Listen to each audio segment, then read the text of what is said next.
in one hand and a book in the other, How to Spot a Manipulator. Halfway through I couldn't help but chuckle. The signs listed in the book reminded me of certain people. One person in particular. Never mind. No need to let that ruin my mood. Just as I was about to put down the book, my phone rang. I glanced down and saw Mom flashing on the screen. "Hi, Mom." I answered. "Janet. Your dad and I talked it over and we've decided to buy you a new car." Her voice brimmed with excitement, as if she had just won the lottery. I nearly spit out my coffee. "Wait, what? Seriously?" "Of course. You've had that car for almost 7 years. It's time for an upgrade. You're an independent, professional woman. You need a car that reflects that," she declared with absolute conviction. I couldn't help but laugh. "So what you're saying is I need a C-level ride to match my very 9 to 5 job? At the very least, something reliable. Something that makes you feel powerful." She paused, then added in a tone laced with meaning, "Besides, we wouldn't want your boyfriend getting the wrong idea and thinking this is some kind of perk for him." That caught my attention. "Mom, what's that supposed to mean?" "Well, your father feels that Mark seems more interested in your financial situation than in you."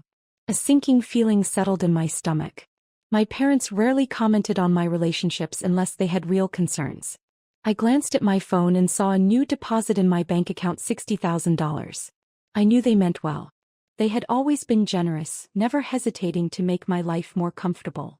But this time, something felt different. "Janet, this money is for you," Mom emphasized. "Buy whatever car you want, however you want. Just make sure the decision is yours." "Got it," I murmured. But an uneasy feeling crept over me. After hanging up, I hesitated for a moment before deciding to tell Mark. He was my boyfriend after all. Things between us had always been fine. A few minor disagreements here and there, but overall he treated me well enough. I sent him a quick text. "My parents decided to buy me a new car." Less than a minute later my phone rang. "Janet, are you serious?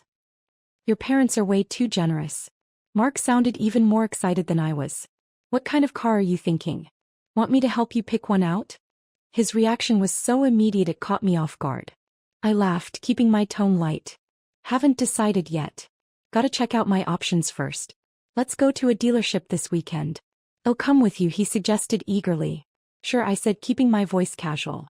For a few seconds, there was silence on the other end of the line. Then Mark's tone shifted slightly, becoming cautious. "So, have you thought about whose name the car will be registered under?" My brows immediately furrowed. "Of course mine," I blurted out. He hesitated, then let out a small laugh. "I was just asking, you know. Naturally it should be in your name. But some people opt for joint ownership since, it's a future shared asset." "Future?" I raised an eyebrow. "Are we married already?" "Well, no, but I mean we're headed in that direction, right?" His voice wavered slightly before he added, "Plus, if the car was under my name, there's a chance we could get a discount." I let out a soft laugh. My tone calm but sharp. "So you think this reward for my success from my parents should somehow become your asset?" The silence on the other end of the line was deafening. A few seconds later he forced a chuckle. "Come on, I was just joking. Don't take it so seriously. Anyway, let's hit the dealership this weekend. You should get something impressive. You're successful now and your car should match your status." "Sure," I replied, my voice neutral. After hanging up, I stared at my phone, lost in thought. I had never been the type to overthink things. But something about that conversation left me unsettled. My parents rarely voiced opinions about my boyfriends, yet this time they both sensed something off. And Mark's reaction, for the first time I found myself seriously considering a question. Was this car truly my own reward? Or was it just another piece in someone else's game?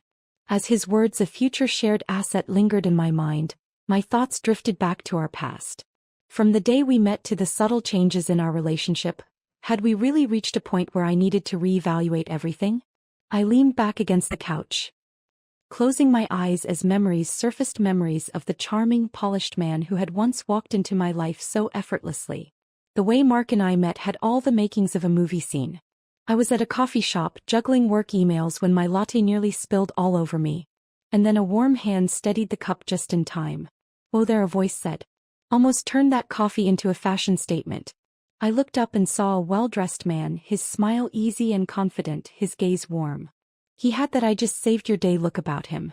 I chuckled, thanked him, and was about to return to my work. But he wasn't in a hurry to leave. "Finance?" he asked, glancing at the spreadsheet on my screen. Marketing, I replied absent-mindedly. A marketing expert. So, tell me what's the perfect one-liner that'll convince you to let me buy you a coffee? I couldn't help but smile. His approach wasn't particularly smooth, but it wasn't sleazy either. There was a quiet confidence to him, just enough charm without being overbearing. I hadn't thought much of it at the time, just that he seemed interesting. So I nodded. All right, since you've piqued my curiosity, go ahead. So we sat down and talked for a while. He told me he worked in real estate sales, that he was passionate about his career, loved chasing ambitious goals, and enjoyed being in control. Back then, I hadn't thought much about the deeper meaning behind his words. I just saw him as a driven, goal-oriented man. Looking back, that was probably what first drew me to him. He seemed like a winner. Or at the very least, he knew exactly how to look like one. We started dating soon after. Mark was attentive to the point of perfection, always appearing at just the right moments with just the right gestures. A hot drink after a late-night shift. A warm presence when I was sick. He played the role of the perfect boyfriend flawlessly. More importantly, he never brought up money. Unlike some men who fuss over splitting bills or subtly hint at the woman covering expenses, Mark was the opposite. He always insisted on paying, never hesitated to buy gifts, and made me feel like he was a man who didn't just take, he provided. "Don't worry, I can take care of you," he once said with such confidence that it almost touched me. But now, looking back, were these gestures truly acts of genuine kindness? Or were they calculated investments with an expected return?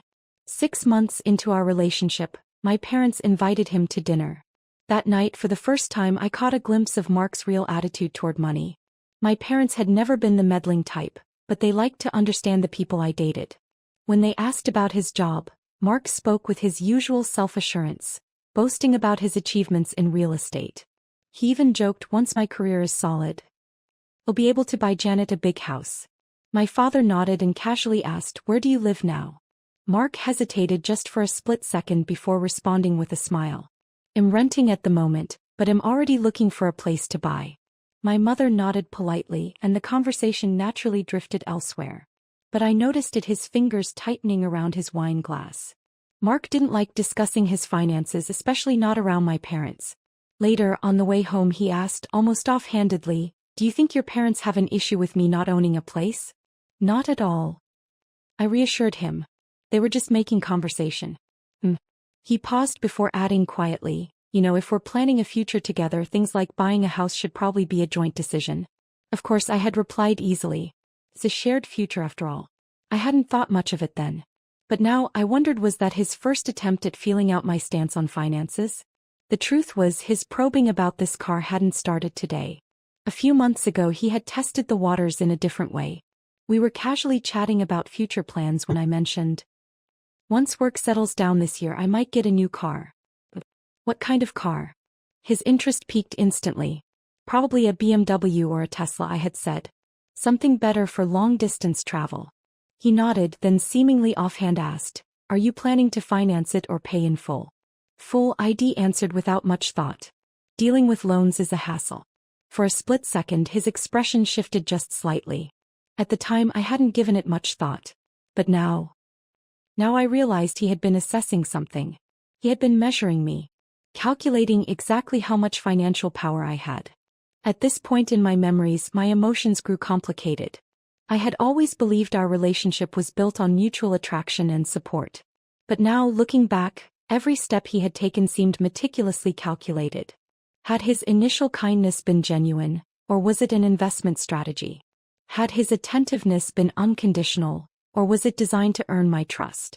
And now, he was becoming increasingly interested in my finances, so much so that he outright asked whose name the car should be registered under. For the first time, I began to realize that this man might have a clearer agenda than I had ever imagined. Saturday morning, I stood outside my apartment waiting for Mark to pick me up.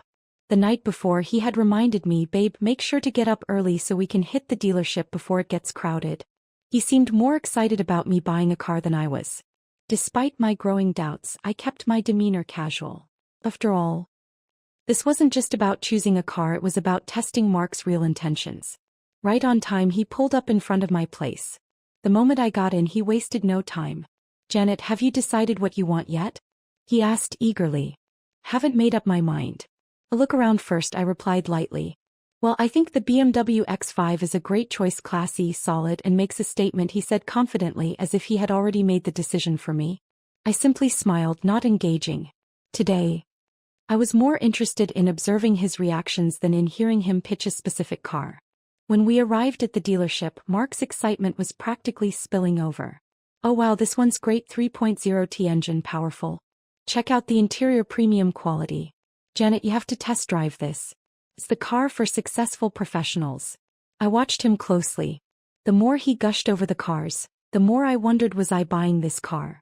Or was he picking out his dream vehicle? As we were checking out the showroom, a sleek, well-dressed saleswoman approached us with a polished smile. Hi there, I'm Alice. Are you looking at a specific model today? Just as I was about to answer, Mark beat me to it. Alice?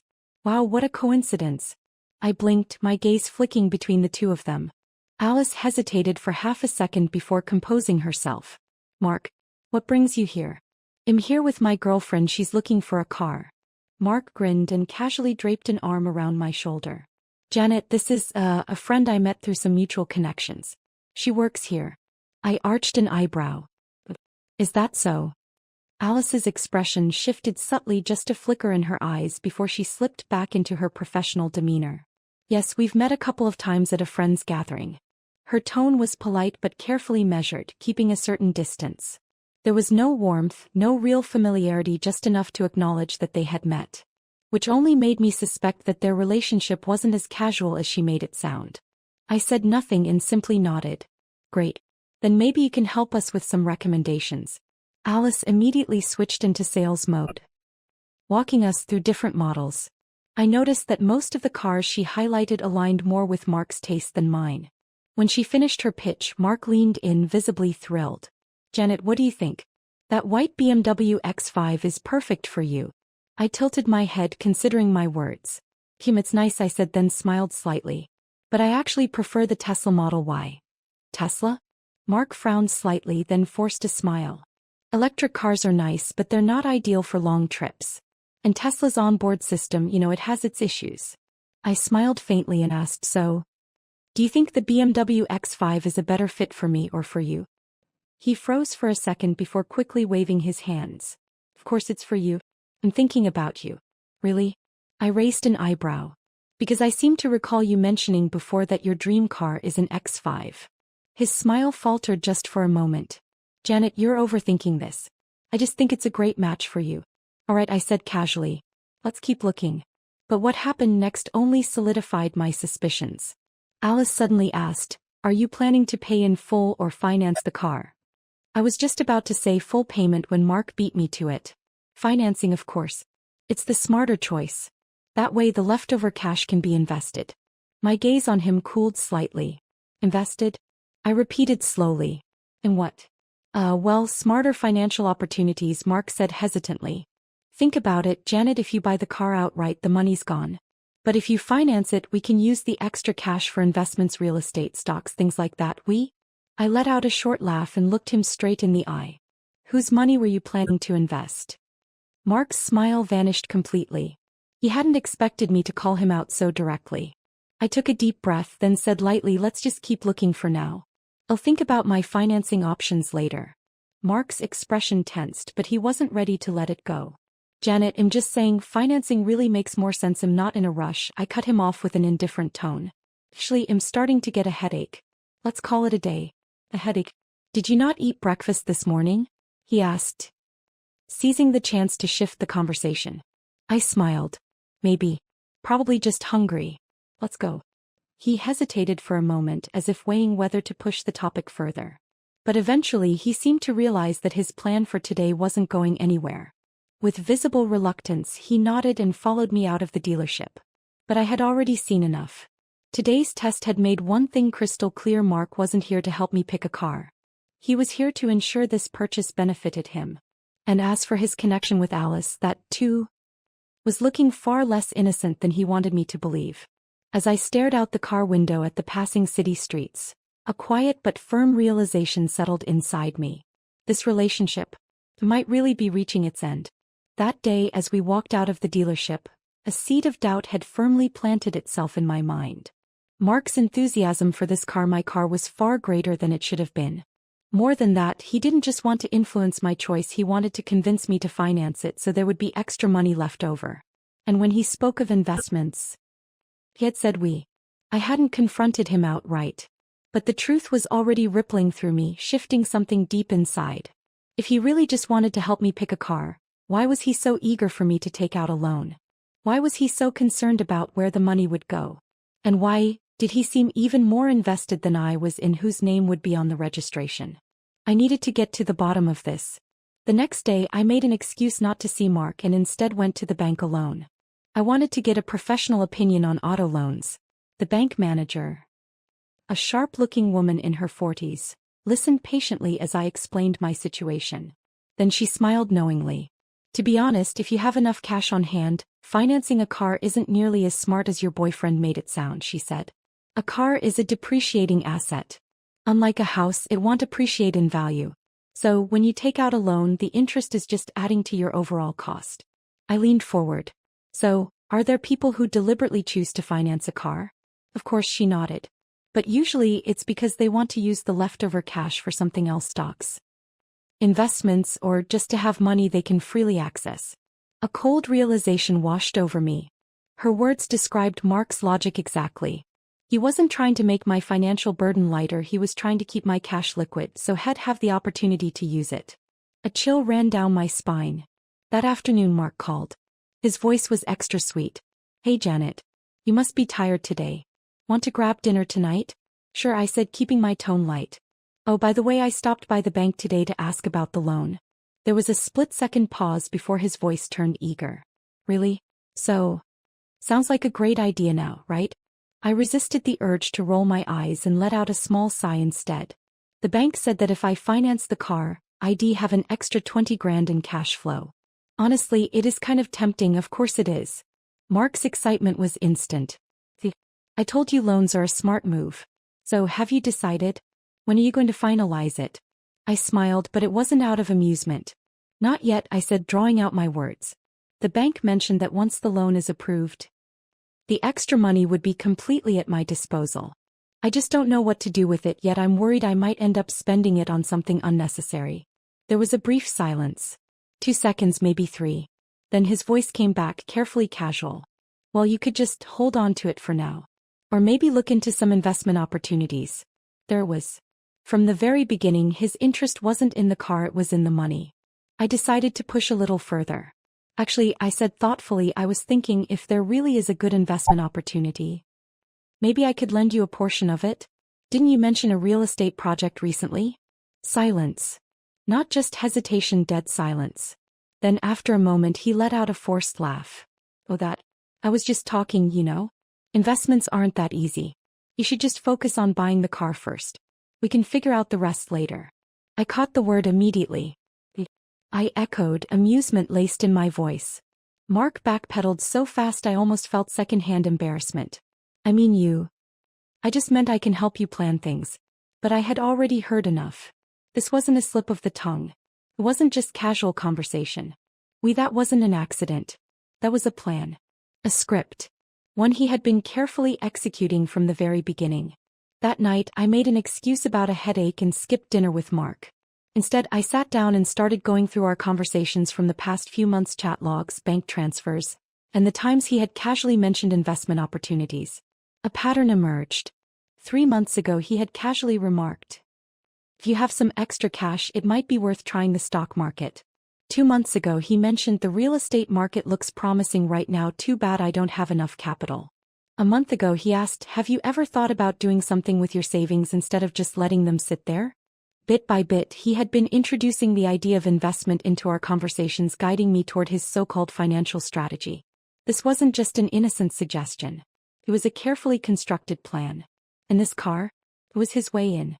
If I took out a loan, he could logically persuade me to invest the leftover cash. If I bought the X5, he could justify driving it under the guise of helping me out. And if I registered the car under his name, well, then he would have secured a tangible asset for himself. All of this, the thoughtful boyfriend act, the financial advice, the future planning, wasn't love. It was manipulation. The next day I made a decision. I wouldn't expose him immediately. Instead, I would flip the game. Let him believe everything was going according to his plan. Then, when he was at his most confident, I'd make sure he crashed hard. I called him, deliberately adding hesitation to my voice. Mark, I've been thinking you might be right. Financing the car could be a better option. The excitement in his voice was instant. Really? Janet, you finally see it my way? I let out a small laugh. And, well, I've also been thinking about what you said about investing. Maybe we should consider it. His tone immediately softened into something warm and reassuring. I knew you were smart. Don't worry. Babe will make sure everything is planned out perfectly. Perfect. Let him think he's winning. Over the next few days, I quietly gathered evidence. I recorded our conversations about investments and money. I saved chat messages where he hinted at his financial struggles. I even consulted a lawyer friend, asking how the law viewed financial manipulation in relationships. Everything was falling into place. Mark. He was still blissfully unaware that the game had shifted and that he was no longer the one pulling the strings. Tonight, it would all come to an end. Mark had invited me over for dinner. Janet, he said eagerly, slicing into his steak, I checked the bank rates. The auto loan interest is still low. We should finalize it soon. Keeping that cash in hand means we'll be ready for even bigger opportunities. I swirled my wine glass slowly, pretending to consider. Chaman, what do you think we should invest in? The real estate market has some solid opportunities right now, Mark said, setting down his knife and fork, his tone shifting into something almost professional. If you've got $100,000 in cash, we could make a short-term investment 3 to 6 months and the returns might be much higher than you'd expect. There was again. I smiled, pretending to hesitate. But I don't really understand this stuff. Investing sounds risky. You don't have to worry, Mark assured me, his confidence unwavering. I can handle the decisions. Once we start making money, our future will be even more comfortable. Step by step, he was leading me deeper into his carefully laid financial trap. But what he didn't know was that I had already flipped the board. I set my utensils down and met his gaze, the smile slowly fading from my lips. Mark, let me ask you something. He looked up, a flicker of caution in his eyes. What? If I buy a car but register it under your name, how would you feel about that? He blinked, caught off guard for a split second before flashing an easy smile. What's the difference? I mean, we're going to be living together eventually, right? It doesn't matter whose name is on it. I watched him closely, my voice cool. And what if I finance the car? Take out another $100,000 in cash and transfer it straight into your account? Would that make you even happier? The air between us turned ice cold. His smile froze. For the first time, I saw it, that brief, flickering moment of panic. He recovered quickly, letting out a forced laugh. Janet, what are you even saying? When did I ever ask you to give me money? You didn't, I said, pulling out my phone. Not directly. I pressed play. If you finance the car, we can use the leftover money for investments, real estate, stocks. Keeping that cash in hand means we'll be ready for even bigger opportunities. We can make these decisions together. His own voice filled the room, clear, unmistakable, laced with that same practiced nonchalance he always used when suggesting things. His face drained of color. Janet, you recorded me? I tilted my head slightly, studying his expression. Of course. In fact, I've recorded a lot of our conversations. About investments. About loans. About your little plans for us. His expression twisted, shock melting into anger. What the hell is this? You don't trust me? I exhaled slowly, keeping my voice steady. You know, Mark, I used to think you were a decent guy. Until I realized that what interests you most about me isn't me, it's my money. That's bullshit, he snapped, his composure slipping. I leaned back, arms crossed. You tested me at every step. First asking if I'd pay in full or take out a loan. Then nudging me toward the BMW X5, your dream car, not mine. And slowly, so subtly, introducing the idea of shared investments. You're smart, Mark. But your biggest mistake. You underestimated me. Mark's face completely fell. Seeing that I wasn't budging, he quickly switched tactics, slipping back into his caring boyfriend persona. He sighed, reaching for my hand. Janet, you've misunderstood me. I was only thinking about our future. I never intended to deceive you. I gently pulled my hand away, my voice as calm as ever. Is that so? Then why were you more excited about the car than I was? Why were you pushing so hard for the loan? And why did you never ask if I was actually interested in investing? Janet, don't do this. Our relationship, our relationship? I let out a short laugh. Do you really think there's anything left between us? The last remnants of his fake smile crumbled. He stared at me, and in that moment his expression shifted first from persuasion to irritation and finally to anger. So this is how you're treating me, huh? His voice rose in frustration. After everything I've done for you, you're just going to throw it all away over some investment talk? Be honest, you've been looking for an excuse to dump me, haven't you? Oh, so what you're saying is, if I refuse to lend you money, that makes me heartless? Cut the act. He let out a bitter laugh. You've always thought you were smarter than everyone else. Haven't you? You look down on me because your family has money.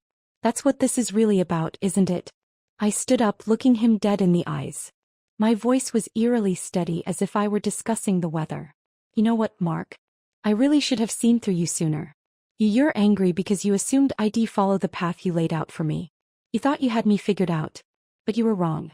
I picked up my bag and headed for the door. Janet, don't you dare walk out that door. He shouted.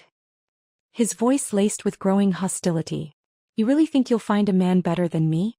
I paused, turned back to look at him and smiled. Whether I do or not doesn't matter. What does matter is that I'm done wasting my time on a man who only saw me as an ATM. Then, without a second glance, I walked out of his apartment, leaving him and our so-called relationship behind for good. 3 days after the breakup, I received a message from Mark's mother. I had assumed cutting ties with him meant cutting ties with everything, but clearly, his family wasn't planning to let me go so easily. Lucy Spencer. Janet, I know you've been busy and I heard about your breakup with Mark. I just think it's such a shame for you two to throw away what you had. Could we talk? I stared at the message, unable to suppress a cold smirk. Lucy had never truly cared about me. Her attitude had always been polite, yet distant, like she was entertaining a business transaction rather than welcoming me as part of the family. And now, suddenly she wanted to talk? Her motives were crystal clear. But I wasn't in a hurry to shut her down. Instead, I replied with calculated indifference. Mrs. Spencer, is there something specific you'd like to discuss? Less than 2 minutes later, my phone rang. The moment I picked up the call, a choked-up voice came through the line. Janet, I don't know what to do anymore. Wow. The dramatics were straight out of a soap opera. Take your time, Mrs. Spencer, I said, keeping my voice neutral. Smark, she sniffled. He's been in such a terrible state these past few days. He's lost weight, he looks absolutely miserable. Her voice wavered, heavy with emotion. He really loves you. Janet. He's not a bad person. He just cares too much about his pride, and that's why he said things that made you misunderstand him. Oh? I raised an eyebrow. Is that so? And do you happen to know exactly what he said to me? There was a brief silence on the other end before she let out another dramatic sigh. He told me he knows he was wrong. He regrets everything. He's been locked in his room, not eating, not drinking, he even took time off work. Janet, sweetheart, I know you have a kind heart. Can't you give him another chance? Not eating, losing weight, taking leave from work. Please. I knew Mark too well. If there was one thing he'd never do, it was suffer. Even in heartbreak, he'd at most be furious or bitter, but starve himself over a breakup. That was just laughable. His mother was laying it on thick, but I wasn't about to call her bluff just yet. Instead, I asked coolly, if he feels that bad, why hasn't he called me himself? He's afraid you won't answer. She said quickly. He doesn't know how to face you. But he truly regrets everything. He's just too proud to apologize first. I let out a small laugh. Mrs. Spencer. I didn't break up with Mark over some misunderstanding. We split because we don't share the same values. But you two loved each other. She argued. Janet, men make mistakes sometimes, but if their heart is in the right place, they deserve forgiveness. You were together for 2 years, don't you think it's a shame to throw that away? Love isn't charity, I said calmly. If someone uses love as a tool to take instead of give, then they don't deserve to be forgiven. Mark isn't like that. She insisted. He just wanted to build a better future for you. And he said the wrong things in the process. I'd had enough. It was time to cut to the chase. I know you didn't call me just to beg me to take Mark back, I said flatly. Silence.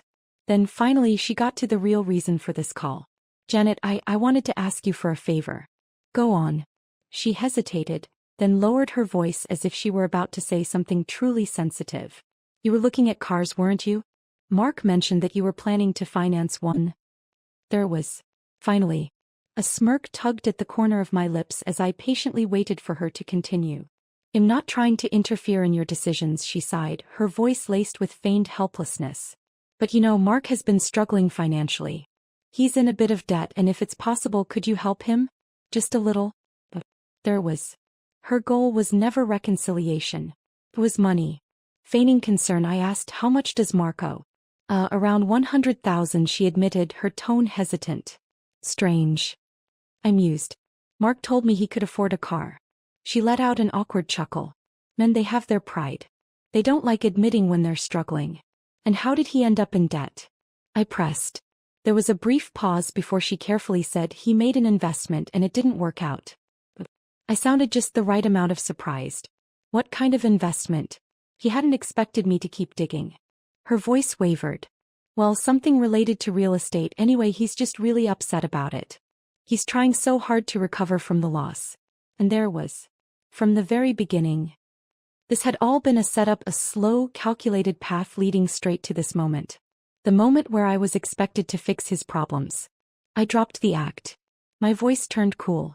"Mrs. Spencer, I respect you, which is why it'll be clear I will not lend Mark money. And I will never get back together with him." She went silent for half a second, then her voice shot up in pitch. "Janet, I'm not trying to pressure you. He's really struggling right now after 2 years together. Are you really this heartless?" "Relationships go both ways," I said evenly. "I've already done more than enough. And I refuse to be used." Her tone turned sharp, the fake warmth peeling away. "What is that supposed to mean? Are you saying your feelings were never real? Didn't you love him?" I laughed softly. "Love is mutual. Not one person giving while the other just takes." There was a tense pause. Then in a cold voice she hissed, "Janet, you're heartless." "No," I said calmly. "Heartless is treating love like a financial transaction." And with that I ended the call. Without hesitation I blocked Mark's number. His social media. His mother's contacts. I had given them every chance to walk away with dignity. But from start to finish all they had ever wanted was money. And I was no longer the kind of woman who could be manipulated or used. For a moment I thought the ordeal was finally over. I was wrong. Mark and his mother weren't ready to let go of their personal ATM. Just as I was starting to relax, a new message popped up on my phone. It was from an unknown number. "Mark, Janet, I know you're still upset, but I swear I've changed. I regret everything. Please just give me one more chance." I let out a quiet laugh and tossed my phone onto the table. So, he was switching tactics. Now he was playing the devoted, remorseful man, his final attempt at getting what he wanted. His grand romantic gesture campaign continued relentlessly over the next few days. He sent messages dripping with nostalgia. "Janet, I know I messed up. He been thinking about us nonstop. I don't want to lose you. Do you remember our first trip together? You were so happy back then. I ordered your favorite caramel macchiato and had it delivered to your office. Please don't refuse it, Janet, it'll change. I swear. Just meet me once, let me apologize in person." The messages poured in one after another, painting him as a heartbroken man suffering in the aftermath of love lost. If I hadn't already seen through him, I might have found it convincing. But I knew better. This wasn't love. It was manipulation with a new coat of paint. And I was done playing defense. I decided to flip the script. I sent a single message. "Are you really willing to change?" Not even 10 seconds later he replied. "Of course. Anything, Janet. Just give me one more chance." I smirked. Hook, line, and sinker. "All right. Let's meet this weekend. I want to hear what you have to say." His response was instant. "Really? Janet, you have no idea how much this means to me. I promise I won't let you down." He was giddy, convinced his plan was working. What he didn't know was that I'd already set the stage. Saturday afternoon I arrived at an upscale cafe 10 minutes early. I selected a window seat, placed my phone on the table and discreetly activated my smart recording pen. This time, I would get the truth. On record. Mark arrived shortly after. He looked thinner than before, probably an intentional touch to sell the miserable and broken act. His hair was slightly disheveled and he wore a weary yet hopeful smile. "Janet," his eyes shimmered with feigned longing the moment he saw me. I gestured to the seat across from me. "Sit." He sighed dramatically as he settled in, his expression wounded yet sincere. I've been thinking a lot about us, he started, his voice heavy with carefully crafted regret. This was all my fault. I let my ego get in the way. I just wanted to build a better future for us and I made the wrong choices. I nodded, keeping my expression neutral. Go on, spin your story. I know I did things that upset you. But Janet, I never wanted to use you. I only wanted stability for us. I raised an eyebrow. Then why did you push me to take out a car loan? He let out a sheepish laugh. Well, I just thought financing would help keep things more flexible, you know? But I get it now, I was wrong. I really was. I set down my coffee cup, tilting my head slightly. And what about your investment plans? His smile faltered for a split second, just long enough for me to catch it. Then he quickly switched to his innocent act. Oh, that. He let out a short chuckle. That was just an idea, Janet. I was never actually planning to use your money. I let out a small sigh and, in a soft voice, said, honestly, I don't think our relationship should have ended so quickly either. The moment those words left my lips, his eyes lit up, his entire posture shifting forward eagerly. You think so too? Janet, we are meant for each other. I nodded slowly, deliberately hesitating, letting my words land just right. I've been thinking if I could find the right investment opportunity, maybe it really would make our future more stable. For the briefest moment, his eyes flashed with excitement, a telltale flicker of greed just barely concealed behind his usual concerned boyfriend act. Really? He struggled to contain his enthusiasm, forcing his tone to remain calm. And what kind of investment are you thinking about? I gave him a small, knowing smile. Oh, I don't understand investing at all. I let out a light laugh. That's why I was thinking. Maybe someone who could manage it for me? I watched him carefully. The second the words left my mouth, I saw that hungry gleam in his eyes. He was trying to play it cool, but the anticipation was undeniable. Janet, do you really trust me? He asked, voice laced with false humility. I mean, if you really wanted me to, of course I'd help you manage your investments. But only if you're comfortable with it. I'd never pressure you. Your performance is Oscar-worthy. But every single word he just said was now recorded. We chatted for a bit longer, him continuing his act. Me luring him further in. Then it was time to drop the bomb. Oh, by the way, Mark, I said casually, stirring my coffee. I actually have a friend in finance. He told me there are investment firms that specifically offer short-term capital loans for people struggling with debt. Mark's smile froze. Oh. His voice was a little too forced, too wary. I leaned forward slightly, my tone almost playful. So tell me, how much do you owe? His fingers tightened around his coffee cup. You, who told you that? Your mother, I said with a soft smile. His face went pale. The corner of his mouth twitched. His usual smooth facade cracking. Janet, you don't understand. My finances are fine, Mark. My voice turned cool, cutting through his excuses. Stop pretending. How much? He sat there, stiff as a statue, his face cycling through shock, panic, and anger. A few tense seconds passed. Then finally 100,000. His voice was barely a whisper. I tilted my head. And you can't pay it back, can you? His jaw clenched. His fists tightened against the table. I pressed further. So all of this, dating me, planning a future, pushing me to take out a loan, convincing me to invest, was just about covering that debt. His eyes burned into mine, but this time there was no fake warmth. Just bare frustration and resentment. Then he snapped. You think you're so smart? He hissed through gritted teeth. You come from money, you'd never understand what it's like. I stared at him, unfazed. So your whole plan was to milk me for money in the name of love? His lips curled into a cold smirk, his pretense shattering completely. Well, he sneered, his voice dripping with bitterness. You always thought you were clever. How did it take you this long to figure it out?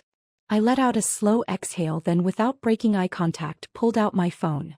I tapped the screen and pressed play. Mark's own voice spilled into the air between us. If you finance the car, we can use the extra cash for investments. It'll be more flexible for us long term. I can help manage your investments. His entire face drained of color. Panic flashed in his eyes. Janet, his voice wavered. I smiled. Thanks, Mark. This conversation has been very helpful. His hands gripped the table, his jaw tightening, his breath shaky. He knew. He was screwed. Next, I continued, sliding my phone into my bag, comes the legal action. Mark's face darkened instantly, rage flickering behind his wide eyes. He looked like a man who had just realized the hunter had become the prey. The atmosphere in the cafe shifted. Mark's face was ashen, his fingers gripping the edge of the table so tightly that his knuckles turned white, like a man on the verge of completely losing control. "Janet. What the hell do you think you're doing?" His voice was sharp, bordering on hostile. "Why the hell did you record me?" I smiled, calm and unbothered, and slipped my phone back into my bag. Taking my time, I lifted my coffee cup and took a slow sip before answering. "Oh, I said casually. Just a little insurance. Oh, and in case you're thinking about pulling any tricks, I've already backed up the recordings. If you try anything, you'll send them straight to the police." His pupils dilated for a split second. "The police?" His voice wavered, then spiked with incredulity. "Janet, are you insane? I was just trying to fix things with you and you want to involve the law." I let out a cold chuckle. "Fix things? Don't insult my intelligence. You never wanted me. You wanted my money." His teeth clenched, his jaw tightening as rage flickered across his face. Then suddenly his expression twisted into something darker, an eerie, mocking smile. Well, so you think you've won?" His voice dropped, his tone turning venomous. "You really think you can scare me?" I set my cup down and met his glare heat-in. "Of course not," I said smoothly. "After all, you've got nothing left to lose. Except your already crumbling finances, your rapidly declining credit score, and what's left of your so-called career." His eyes widened in pure shock. You investigated me." I shrugged. "I may have done some digging. Before I had even agreed to meet Mark, I had already dug deep into his financial situation. And what I found? It was uglier than I had expected. His debts weren't just $100,000. His mother had conveniently underestimated his financial disaster. His credit card debt alone was nearing $300,000, with overdue payments that had already flagged him as a high-risk borrower. He owed money to 2 private lenders, totaling nearly $18,000, thanks to a failed real estate gamble that had spiraled out of control with compounding interest. On paper, he pretended to be a successful professional, but in reality he was teetering on the edge of financial ruin. I wasn't the first woman he had tried to manipulate. While searching through social media posts from one of his ex-girlfriends, I found disturbing patterns. In his past relationship, he had proposed similar investment opportunities to his ex. When they broke up, she found herself being harassed by debt collectors because she had co-signed a credit card for him, which he had maxed out and abandoned. He had never been looking for love, he had been looking for financial leverage. Reading through it all, I had felt an eerie chill. He wasn't just a manipulator. He was a serial scammer. "Mark," I exhaled, tilting my head slightly as I studied his expression. "Tell me, do you think all women are idiots?" A single muscle twitched in his jaw. He remained silent for a few seconds before muttering through clenched teeth, "You can't ruin me." I let out a soft, amused laugh. I already had. I pulled out my phone again, scrolling to a drafted email. "Oh, by the way, remember that high-end real estate investment you bragged about?" His face twitched. "I reached out to a few real investors," I continued lightly. "And they told me that you don't have the capital to get into any legitimate projects. In fact, you don't even qualify for a down payment." His face drained of all color. "What the hell did you do?" His voice was barely above a whisper. "Oh, nothing much." I smiled sweetly. "But if you even think about trying to harass me again or, let's say, spread any false rumors about me, I will let your creditors know exactly what you've been up to." His breathing grew shallow. His fists clenched. He looked like a man trapped in a burning building with no exits. "You wouldn't dare," he said, voice low and shaky. I smiled again, standing up and tossing some cash on the table. "Try me." His face turned ghostly pale in an instant. Because he knew exactly what kind of loan sharks he had borrowed from. If they found out he had a potential source of money, his life would become much worse than it already was. He stared at me, his eyes a mixture of rage, desperation, and just for a fleeting second pleading. "Janet, we did love each other once." His voice was hoarse, as if he was grasping at the last straw. "Shut up." My voice was ice cold as I cut him off. "There was never an us." His jaw clenched so hard I could see the muscles twitch. His breaths came out harsh and uneven. Then, without another word, he stood up abruptly, yanked his chair back, and kicked the table leg with full force before storming out of the cafe. I watched him go, his figure retreating in a haze of frustration and humiliation. But I felt nothing. No regret. No sympathy. No second thoughts. Because this man would never change. He would always blame others instead of owning up to his own failures. That very day I contacted my lawyer.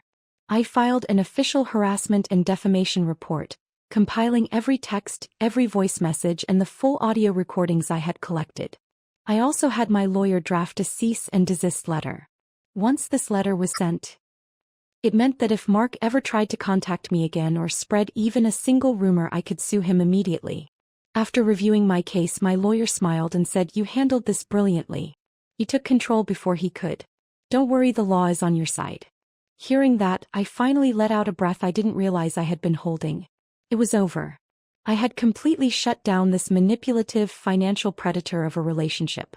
That night when I got home, I pulled out my phone and did what I should have done long ago. I erased every trace of Mark from my life. I deleted our entire chat history.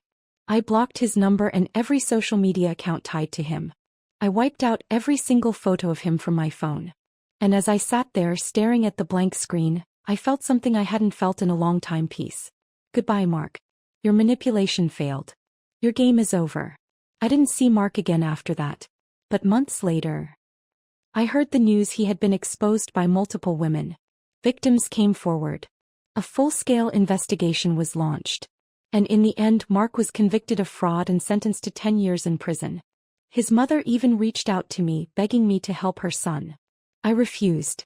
Mark deserved every single consequence that came his way. And as for me, I walked away from that toxic relationship and rebuilt my life on my own terms. I bought the car I wanted, a Tesla Model Y, paid in full. I was promoted to marketing director, seizing new career opportunities. I reconnected with real friends, people who actually cared about me. But most importantly, I learned how to truly love myself. I would never let anyone manipulate me again.